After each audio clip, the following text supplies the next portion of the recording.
Assalamualaikum warahmatullahi wabarakatuh. Salam sejahtera untuk Anda semua. Para peserta didik baru yang saya banggakan, apa kabar Anda hari ini? Saya harap Anda dalam keadaan sehat walafiat dan tetap dalam lindungan Tuhan Yang Maha Esa.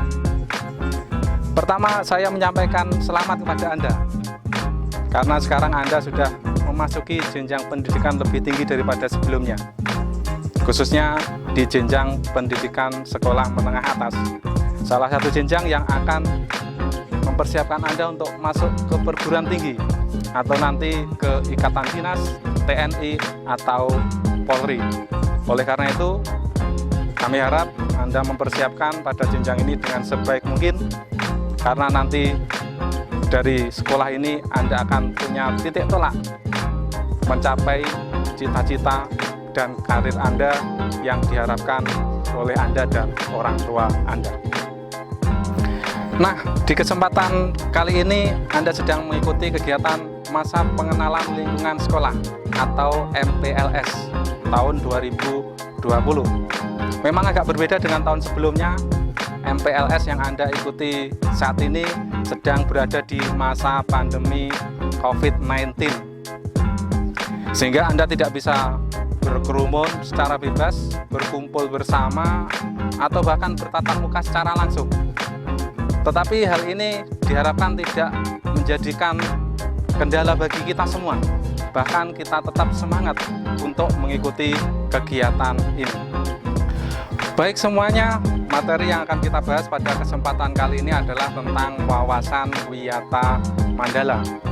Materi ini cukup penting untuk kita pahami, karena saat ini Anda sedang dalam proses untuk menyesuaikan diri pada lingkungan sekolah Anda yang baru. Maka dari itu, melalui materi ini diharapkan nanti kita memahami wawasan wiyata Mandala itu, sehingga nanti Anda bisa lebih cepat untuk menyesuaikan pada lingkungan sekolah Anda. Poin penting yang akan kita pelajari dalam wawasan wiyata Mandala ini adalah, yang pertama, apa itu wawasan wiyata Mandala. Yang kedua, sekolah dan fungsinya. Nanti kita memahami ketiga, prinsip dan penggunaan sekolah. Keempat, peranan siswa dalam wawasan wiyata Mandala. Dan yang kelima adalah langkah-langkah yang dilakukan dalam penataan wawasan wiyata Mandala. Baik, kali ini kita akan membahas tentang pengertian wawasan wiyata Mandala. Dari segi kata, wawasan itu adalah cara pandang atau sikap kita terhadap suatu hal atau hakikat. Wiyata adalah pendidikan, sementara Mandala adalah lingkaran, kawasan, atau lingkungan. Maka wawasan wiyata Mandala itu bisa kita artikan sebagai cara pandang kita atau sikap kita dalam menghargai dan bertanggung jawab terhadap lingkungan sekolah sebagai tempat untuk melaksanakan pendidikan. Kita ulangi, wawasan wiyata Mandala itu dapat diartikan sebagai cara pandang kita atau sikap kita menghargai dan bertanggung jawab terhadap lingkungan sekolah sebagai tempat pendidikan. Dari wawasan wiyata Mandala itu, maka unsur-unsur yang bisa kita uraikan adalah, yang pertama adalah sekolah merupakan lingkungan pendidikan. Yang kedua, adanya kepala sekolah yang mempunyai wewenang dan tanggung jawab penuh atas penyelenggaraan pendidikan dalam lingkungan sekolah. Kemudian ketiga, antara guru dan orang tua siswa harus ada saling pengertian dan kerjasama erat untuk mengemban tugas pendidikan. Yang keempat, warga sekolah di dalam maupun di luar sekolah harus menjunjung tinggi martabat sekolah dan citra guru. Dan terakhir, kelima, sekolah harus bertumpu pada masyarakat sekitar dan mendukung antar warganya.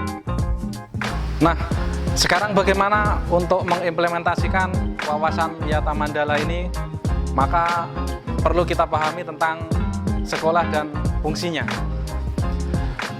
Ini poin 2 yang akan kita bahas dalam wawasan wiyata Mandala kali ini. Sekolah dapat diartikan merupakan tempat menyelenggarakan pembelajaran. Sekolah merupakan tempat menanamkan dan mengembangkan berbagai nilai pandangan hidup atau kepribadian. Selanjutnya, sekolah juga tempat untuk mengembangkan ilmu pengetahuan dan teknologi. Sekolah juga tempat membina hubungan antar manusia, manusia dengan lingkungannya, maupun manusia dengan Tuhannya. Kemudian sekolah juga tempat untuk mengembangkan kemampuan berkarya atau keterampilan. Dari sini, maka menjadikan fungsi sekolah itu sebagai tempat masyarakat untuk belajar.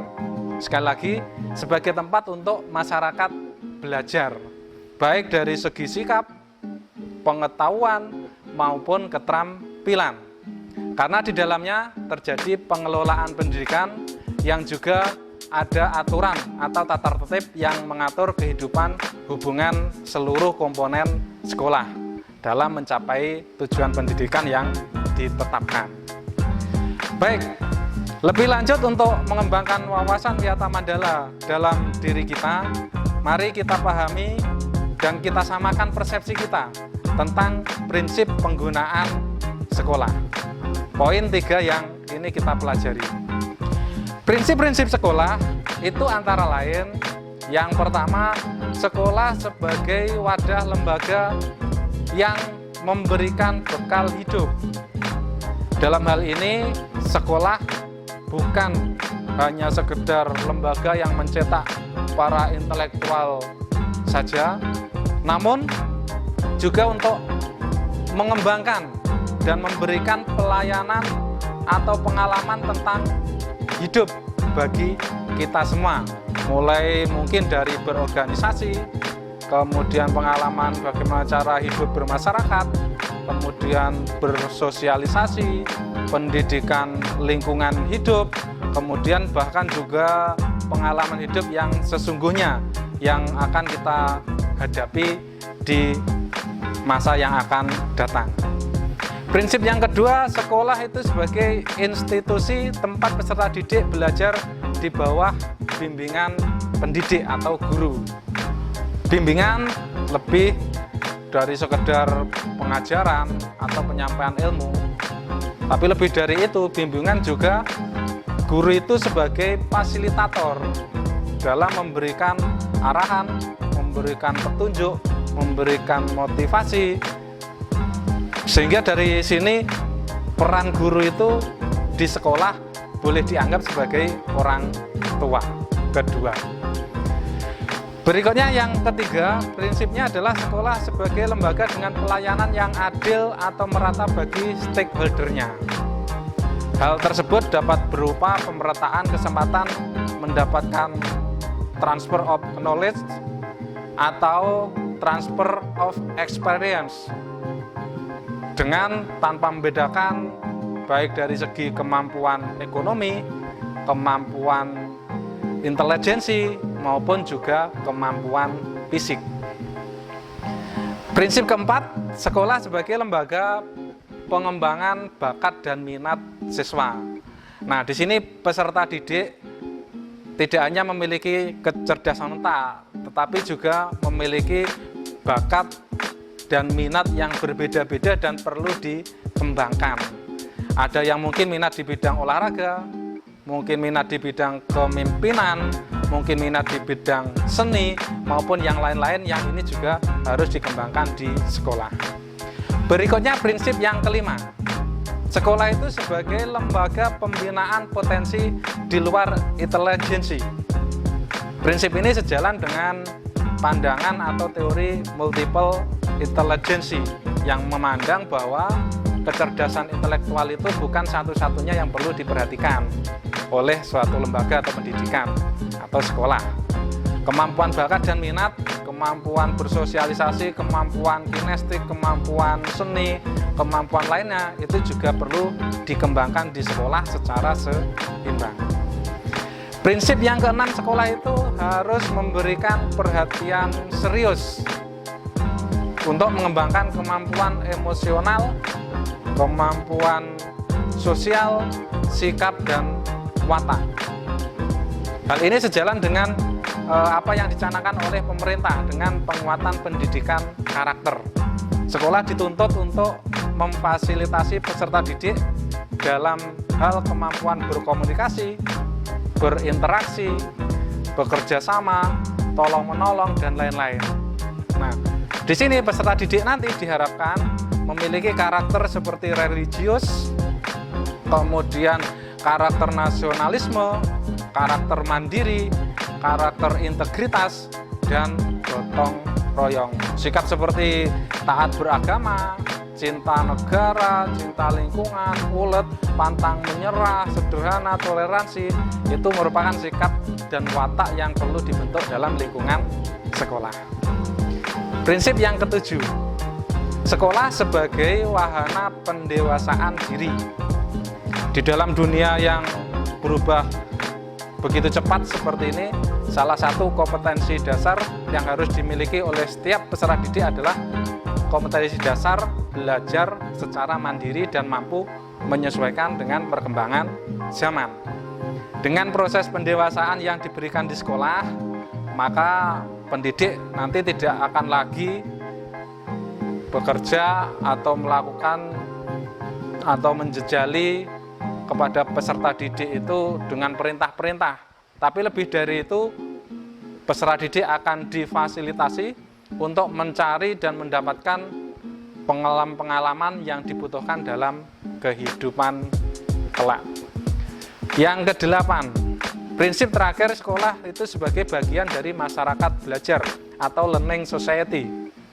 Sekolah bukan hanya sebagai tempat belajar bagi peserta didik yang ada di sekolah, tapi juga seharusnya mampu menjadi pusat pembelajaran bagi masyarakat luas, masyarakat sekitar yang ada di lingkungan sekolah tersebut. Nah, dari prinsip di atas sebagai lingkungan pendidikan dan pembelajaran, maka penggunaan sekolah itu harus ada acuannya, ada rambu-rambunya. Apa saja itu? Yang pertama, sekolah itu mengemban misi pendidikan. Oleh karena itu, sekolah tidak boleh digunakan untuk tujuan-tujuan di luar kepentingan pendidikan. Contohnya apa? Contohnya, sekolah tidak boleh digunakan sebagai ajang promosi atau penjualan produk-produk perniagaan yang tidak ada hubungannya dengan pendidikan.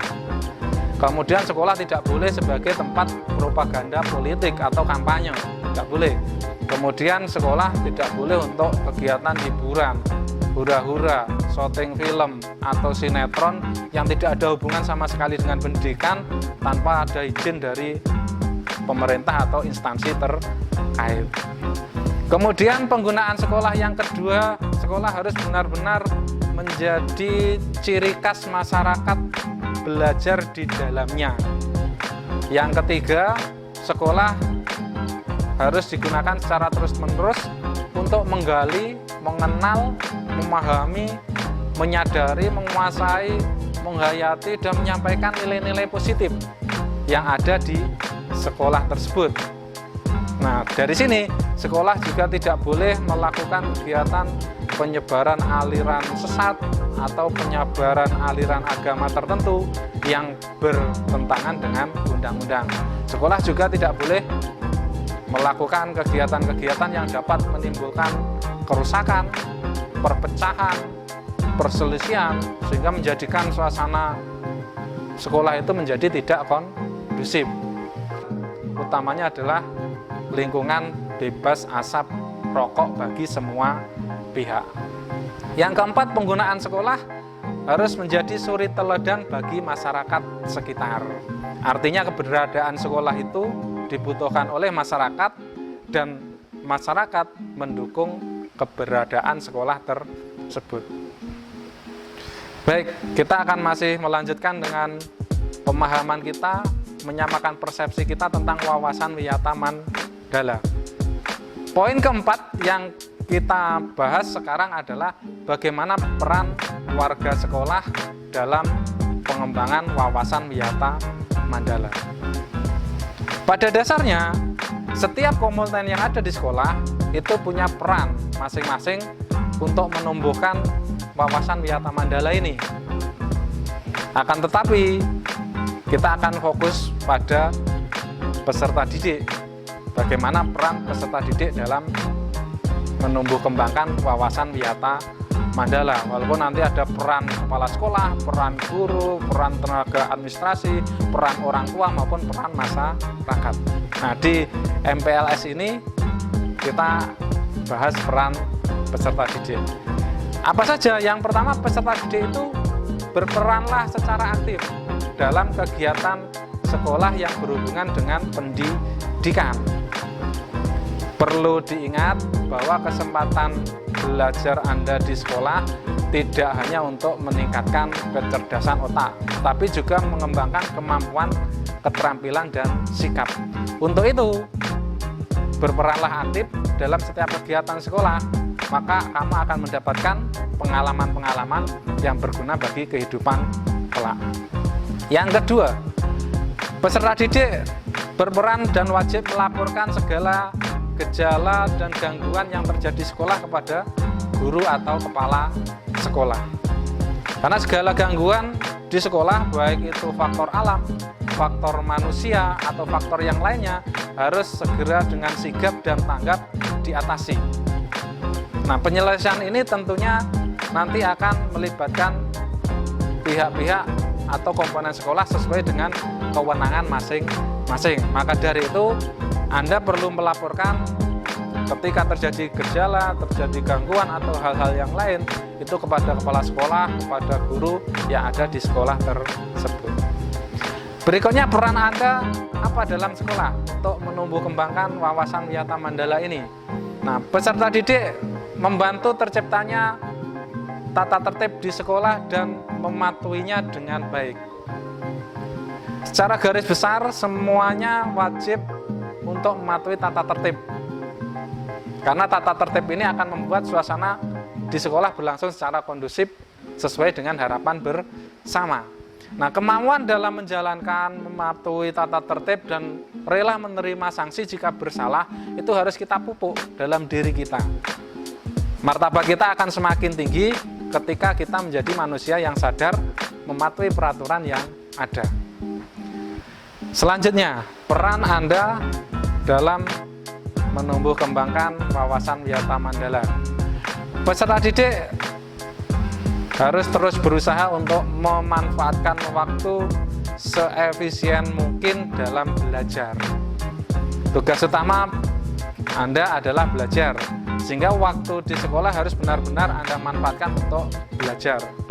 Kembangkan seluruh kemampuan Anda, baik aspek pengetahuan, keterampilan, dan sikap Anda dengan sebaik mungkin. Kelima, peserta didik memanfaatkan fasilitas belajar yang ada sebaik mungkin dan menjaganya agar fungsinya tetap dalam kondisi yang optimal.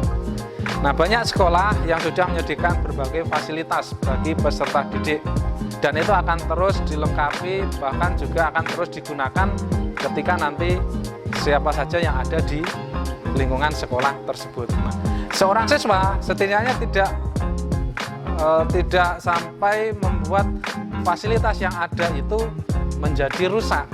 Justru Anda wajib mengenal, mengetahui, dan memanfaatkan fasilitas tersebut dengan sebaik-baiknya. Gunakan fasilitas itu untuk hal-hal yang positif sesuai dengan bakat, minat, maupun pengembangan diri Anda. Keenam, peran Anda peserta didik adalah mengikuti kegiatan-kegiatan kokurikuler dan ekstrakurikuler. Sekali lagi, di sekolah itu intelektual bukan satu-satunya yang perlu dikembangkan, tetapi kemampuan bakat dan minat, kemampuan bersosialisasi, kemampuan kinestik, kemampuan seni maupun kemampuan yang lainnya juga silakan dikembangkan secara optimal. Maka dari itu, ikuti kegiatan-kegiatan kokurikuler dan ekstrakurikuler yang dikembangkan oleh sekolah Anda. Berikutnya, ketujuh, peserta didik mengikuti kegiatan berorganisasi melalui organisasi siswa intra sekolah atau OSIS. Anda calon pemimpin bangsa. Oleh karena itu, dalam organisasi OSIS nanti Anda akan mendapatkan pengalaman-pengalaman utamanya kepemimpinan dan kelak itu akan bermanfaat bagi Anda. Oleh karena itu, silakan bergabung dalam organisasi yang ada di sekolah itu, khususnya organisasi siswa intra sekolahnya.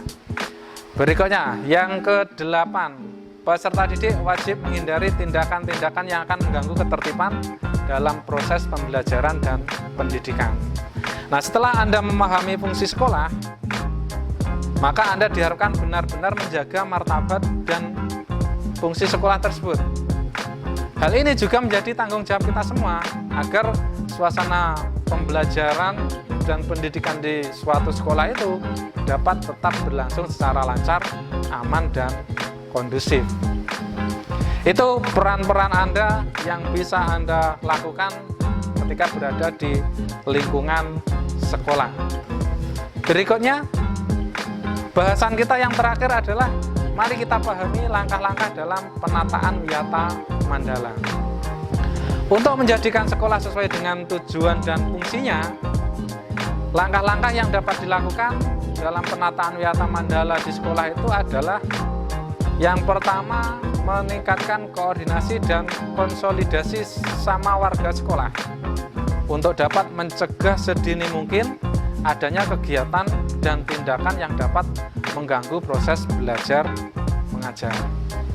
Kemudian yang kedua, melaksanakan tata tertib sekolah secara konsisten dan berkelanjutan. Yang ketiga, melaksanakan koordinasi dengan komite atau pihak keamanan setempat atau pihak yang lain untuk menjaga terselenggaranya ketahanan sekolah. Yang keempat, mengadakan penyuluhan bagi orang tua dan juga peserta didik yang dimungkinkan mengalami permasalahan. Kemudian yang kelima, mengadakan penyuluhan dan pembinaan tentang kesadaran hukum, kepatuhan hukum bagi peserta didik. Berikutnya, bagaimana penataan pelaksanaan wawasan Wiyata Mandala itu. Yang keenam, pembinaan dan pengembangan keimanan dan ketakwaan perlu dilakukan. Etika bermoral Pancasila, kemudian berkepribadian sopan santun dan berdisiplin. Yang ketujuh yang dapat dilakukan adalah pengembangan logika para peserta didik untuk terus belajar, rajin belajar, gairah menulis, gemar membaca, gemar mendapatkan informasi maupun penemuan-penemuan. Yang kedelapan adalah mengikut sertakan peserta didik dalam kegiatan ekstrakurikuler dan pengembangan diri. Yang terakhir yang perlu dilakukan dalam penataan wawasan Wiyata Mandala adalah mengadakan pengembangan ilmu pengetahuan, teknologi, dan seni. Nah, inilah beberapa poin yang kita pelajari dalam pandangan wawasan Wiyata Mandala dengan harapan itu bisa tumbuh kembang, kita punya persepsi yang sama dalam sekolah atau lingkungan pendidikan kita masing-masing. Para peserta didik baru yang saya banggakan, bagaimana setelah memahami materi ini? Tentunya saya berharap kita punya persepsi yang sama tentang wawasan Wiyata Mandala. Marilah kita tumbuh kembangkan dalam diri kita wawasan Wiyata Mandala ini secara bersama-sama agar sekolah dapat berfungsi sebagaimana mestinya, yakni sebagai lingkungan pembelajaran dan lingkungan pendidikan. Tentunya pembelajaran dan pendidikan dalam hal yang positif, utamanya bagi Anda generasi penerus bangsa. Karena kemajuan suatu bangsa akan sangat ditentukan oleh generasi penerusnya. Banggalah Anda sekarang menjadi bagian dari pendidikan, dan dari pendidikan itu akan membuka cakrawala pengetahuan, pembentukan karakter, dan pengembangan keterampilan kita dalam membangun bangsa dan negara. Tetap semangat dan semoga sukses untuk Anda semua. Terima kasih. Assalamualaikum warahmatullahi wabarakatuh.